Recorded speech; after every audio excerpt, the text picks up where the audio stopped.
Dobrodruhovia, keďže je plno snehu, rozhodol som sa, že sa idem sánkovať. A malo to menší problém. Nemám žiadne sánky. A keď som to skúšal na vreci, tak to moc dobre nešlo. No potom som si spomenul, že tu mám lyže, bežky. Myslím, že sú to bežky. Veľmi staré bežky. Nevadí. Keď už tu sú, bude sranda a idem ich otestovať. Najlepšia obuv, akú som tu mal, alebo teda najpevnejšia, sú tieto staré baganče. Poistky boli po tom čase trošku vydraté, takže som ich musel rozhýbať, ale nakoniec som dobojoval a všetko som si dokázal nejakým spôsobom pripnúť a bežky prekvapivo dobre držali. Kedy ma tieto hovadiny omrzia, asi až keď sa mi niečo stane všakže. Keď už som ich mal na sebe, tak mi vlastne došlo, že sa odtiaľto nedostanem, pretože, nechcem ich zlomiť. Takže som si ich dal dole, vyšiel som von a opäť som si ich nasadil. A ak vás zaujíma, ako vyzerá človek, ktorý stojí prvýkrát na niečom takom, tak vyzerá takto. Neprekvapivé. Teraz pri nahrávaní zvažujem, či by som si tieto zábery nemal nechať radšej iba pre seba. No, keď už som to urobil, čo už, aspoň sa trošku zabavíme. Dostať sa hore bol trošku oriešok, ale nakoniec som zvládol aj to, hneď potom ako som sa začal klzať pozadu dole. Bolo na čase svoju techniku trošku vyšperkovať a preto som si zapol YouTube a pozrel som si pár tutoriálov, aby som vedel ako na to. Stačili 2 10-minútové videá a myslím si, že už som lyžiarsky odborník. Ide sa na to.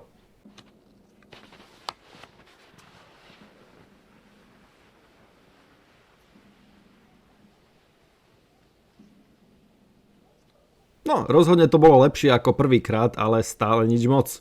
Takže budem musieť trošku viacej trénovať. Ale myslím si, že dobrý plán na biznis. Otváram si lyžiarske stredisko na horárni. Ono sa to nezdá, ale dole z kopca je to dosť veľká diaľka, takže som sa párkrát pre srandu spustil. Samozrejme to najhoršie bolo dostať sa späť na kopec. Bez vleku musíte ísť po vlastných. Asi po 2 videách a 10 minútach tréningu, 2 spusteniach z kopca som uznal, že už som dostatočne dobrý, aby som sa týmto živil a bol v tom profesionál.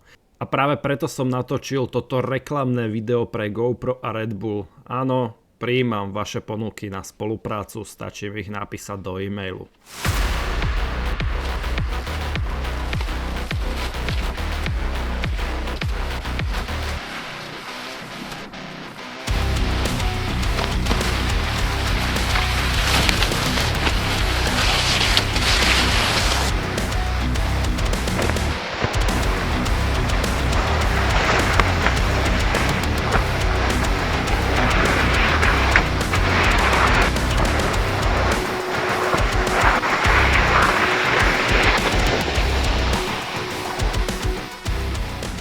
OK, zasrandovali sme si a späť do práce. V minulom dieli sme sa bavili o tom, že sa mi často stáva, že náradie a nástroje, ktoré si kupujem, tak majú slabú životnosť a sú veľmi nekvalitné. Ale sú veci, s ktorými by som nepočítal ani ja.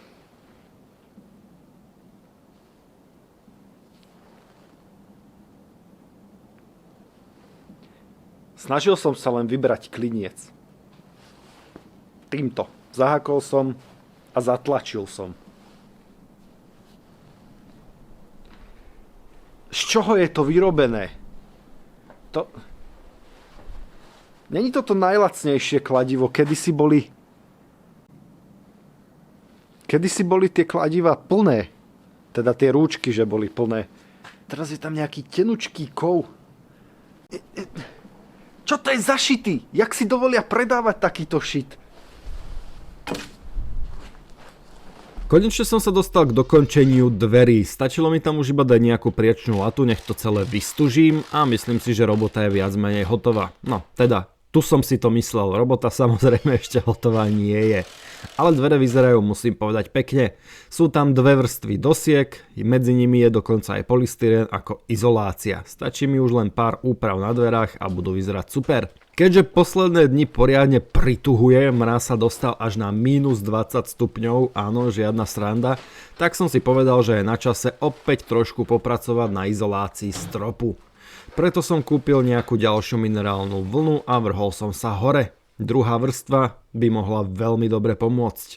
Pri práci s minerálnou vlnou treba byť opatrný, dávajte si veľký bacha. Našťastie sa už nevyužíva sklenená vlna alebo azbest, ale stále to nie je úplne safe, takže veľký bacha. Keď som dokončil strop, bola už tma, takže som zapol veľký reflektor, konečne môžem pracovať a natáčať videa aj po tme a vrhol som sa do ďalšej práce.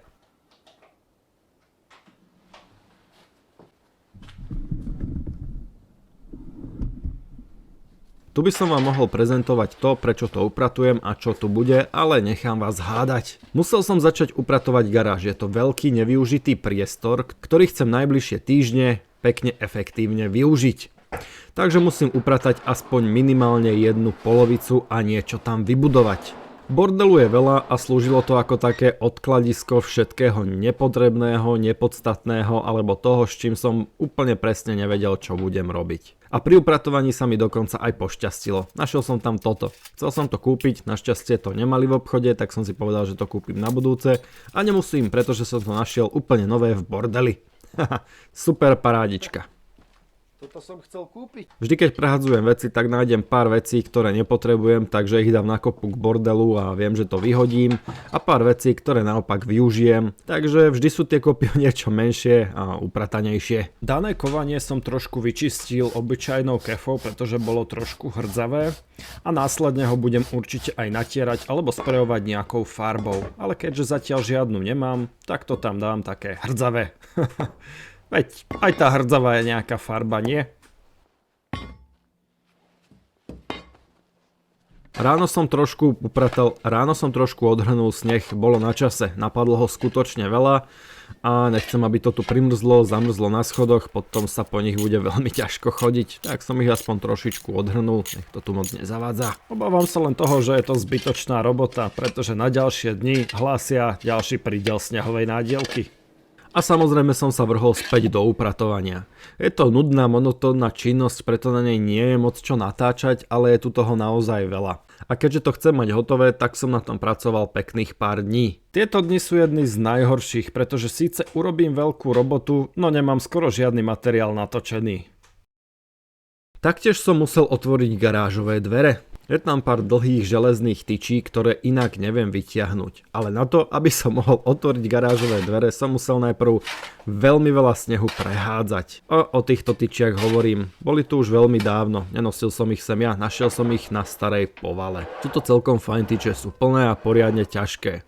Myslím si, že niekedy ich využijem, ale ešte stále neviem na čo. A ak nie, je to poriadny kus kovu, ktorý v zbere určite neodmietnu.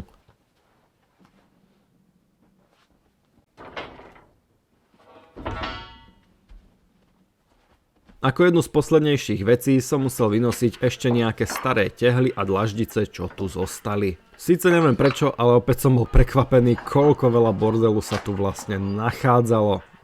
Bolo to naozaj príšerné. No a vytriedil som toho oveľa menej, než som si myslel. Stále som si veľa vecí nechal a hovorím si, veď to ešte niekde využijem, aj keď viem, ako to nakoniec dopadne. Buď na skládke, alebo ako bordel. Napríklad ako tieto veľké papundeklové dosky. Naozaj neviem, čo s nimi a ako ich využiť, ale sú nepoškodené a sú tu, takže ich nevyhodím. Ale obávam sa, že to budú len zavadzať. Potom som oprášil steny, boli naozaj posiate pavučinami a aspoň trošku som sa rozhodol, že ich upracem, no v tom ma zradila technika.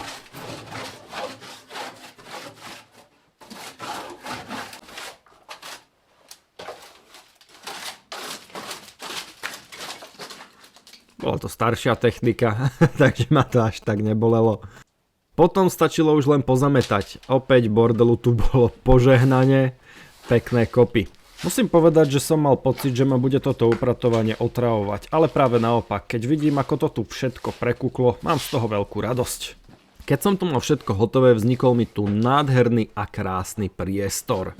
Dosť veľký. Keď je tu veľa bordelu, nezdá sa to, ale tá garáž je skutočne obrovská. No a mohol som sa vrhnúť do budovania. Mám tu veľa paliet, ktoré som sa rozhodol využiť. Chcelo to pár pokusov, aby som poriadne rozložil tie palety a keďže sa nikam neponáhlam, chcem to mať urobené možno aj esteticky trošku lepšie alebo krajšie. Nechcem to skrátka odfláknuť. Nejdem vás naťahovať a prezradím vám, že sú to také prvé prípravy na presun niektorých zvieratiek sem na horáreň. Keďže sa na to neskutočne teším a nechcem nič zanedbať, začal som možno trošku predčasne. Keďže zima, tak za chvíľku bola opäť tma, ale mňa už to nezastaví, makám ďalej. Keď som mal palety ako tak rozložené, stačilo ich poriadne upevniť. Využil som na to tieto drevá, asi stĺpiky, ktoré držia celú tú garáž, ale veľmi silno som začal zvažovať, či nebude lepšie ich vymeniť, pretože pôvodný majiteľ alebo konštruktér tam nechal skrátka kôru a je vidno, že ich napadli likožrúti, takže ich zrejme vymením. Keď som mal všetky palety upevnené, mal som aj rozmyslené to, kam prídu vlastne dvoje vrátka, tak som mohol začať pracovať nad ďalšou vecou. No ale ešte predtým si poďme od tohto projektu na chvíľku oddychnúť a poďme makať zas na niečom inom.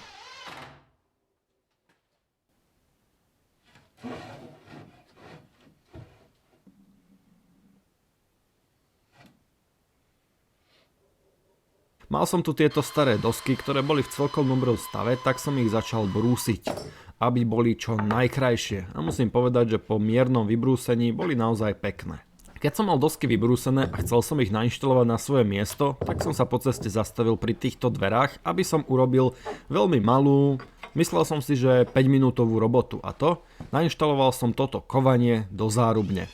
No v tom mi došlo, že mám opačne jazyček. Vedel som, že na to, aby som otočil jazyček, budem musieť rozobrať veľkú časť obloženia dverí. Tak som sa do toho pustil. No proste samá sranda. 5-minútová robota nakoniec opäť zabrala viac ako hodinu a to len preto, aby som urobil tento jednoduchý pohyb. Super. Toľko roboty. Hotovo. Proste super. Nevadí, hlavne, že je to hotové. Následne som ešte trošku zbrúsil to kovanie, osadil som naspäť všechno obloženie a dvere boli konečne hotové a nádherne do seba zapadli. Konečne mám od nich pokoj. Samozrejme ešte nie sú v úplne dokončenom stave, treba ich vybrúsiť, nalakovať, taktiež treba urobiť tú zárubňu trošku krajšiu, ale opäť som sa dostal trošku ďalej, takže super.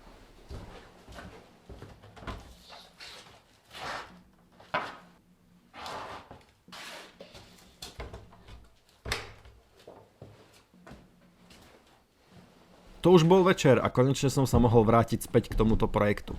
Toto miesto pri tej skrinke vyzerá naozaj biedne a zle. Je to také bordel miesto a fakt sa mi nepáči, takže som sa rozhodol, že ho trošku vylepším. Nad skrinkou postavím pekný stolík, ktorý bude slúžiť ako stolík na spotrebiče. Je to taká malá kuchynská linka.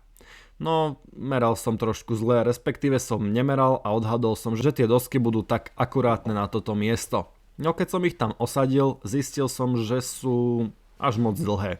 Skrátka sa to tam nejako nehodilo, takže som ich skrátil a opäť som ich začal osádzať. No to už bol druhý deň.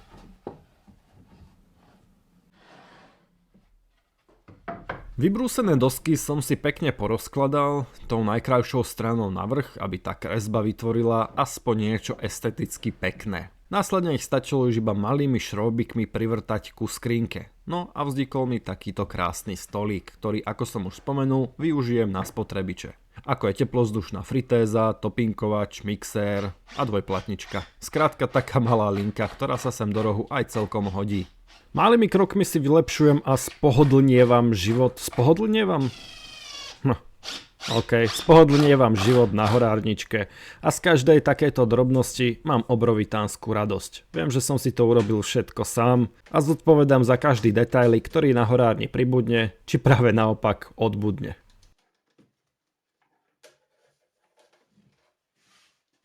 A späť do našej garáže. Už tušíte, čo tu chcem urobiť? Pretože keď vám poviem, čo vlastne budujem teraz, myslím si, že to bude každému jasné. Musím tu vybudovať malý senník, čiže miesto, kde budem dávať seno pre zvieratka. A pre aké zvieratka? Pre kozičky samozrejme. Mám v pláne sem trošku, keď sa roztopí sneh, pretože teraz by to bolo príliš zložité preniesť zo pár zvieratiek, nejaké tie kozičky. Takže pre ne tu budujem vlastne miesto. Mám pred sebou ešte dlhú cestu, aby to bolo ready, aby sa mohli ísť zvieratka. Taktiež sem potrebujem dopraviť nejaké balíky sena, čo je v týchto zimných mesiacoch poriadne náročná práca. Ale radšej začnem skôr ako neskoro. Veľmi sa na to teším a neviem sa dočkať toho, až sem konečne nejaké zvieratá budem môcť presunúť. A preto chcem byť na všetko pripravený. Chcem, aby tu mali čo najväčšie pohodlie a ideálny nový život. Avšak na to treba veľmi veľa roboty. Preto ju treba robiť postupne a pridal som si to na zoznam zimných prác.